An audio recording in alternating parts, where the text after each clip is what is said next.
Historic moment for the two countries across the Pacific Ocean. China and Nauru resumed diplomatic relations on January 24th. During his state visit to Beijing in late March, Nauru's President David Adiyang reaffirmed his country's support for the One China principle and its aspirations for a new chapter in bilateral relations. We look forward to strengthening the people-to-people ties between our two countries, as well as collaboration at the international level. The impacts of climate change are taking a dangerous toll across the Pacific. For Nauru, the rising sea levels are consuming the island's vital coastlines, where a majority of its almost 13,000 residents live.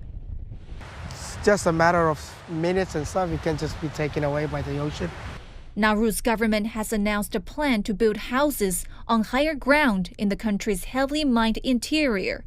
It also hopes to deepen cooperation with other countries, including China, to promote the implementation of the Paris Agreement and safeguard the common interests of the developing nations under the UN and Pacific Islands Forum. The resumption of diplomatic ties with China has also fast-tracked infrastructure cooperation, including the upgrade of the Aiwo boat harbor, Nauru's largest port, which is over 100 years old. A significant project for Nauru, given the country's limited resources and heavy reliance on fuel imports. In July last year, the then Prime Minister of the Solomon Islands, Manasseh Sogavare, visited China. China reiterated its support for the Pacific Islands Forum's 2050 strategy for the Blue Pacific continent. China and Solomon Islands also agreed to strengthen cooperation under the Belt and Road Initiative.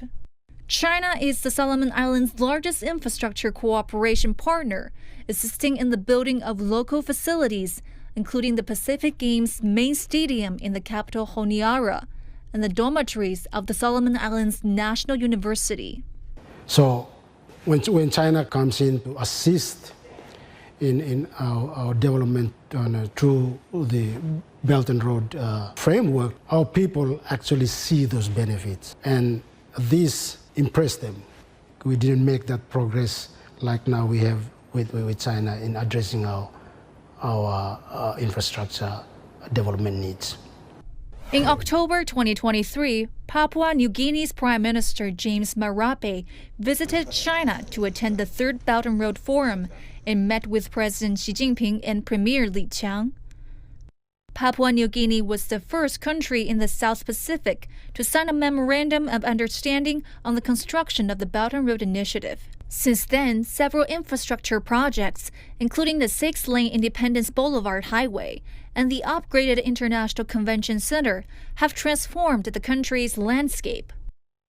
In April this year, Micronesian President Wesley Sinema visited China to celebrate the 35th anniversary of diplomatic ties. Micronesia officially joined the Belt and Road Initiative back in 2018. Since then, it has cooperated on numerous infrastructure projects with China, including the construction of roads, bridges, schools, government buildings, and sports venues.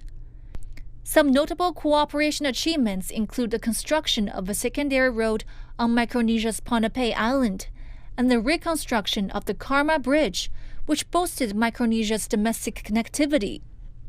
Instead of a barrier, the vast Pacific has become a vital link connecting China's 1.4 billion people to the many islands dotting the world's largest ocean. 高一鸣 CGTN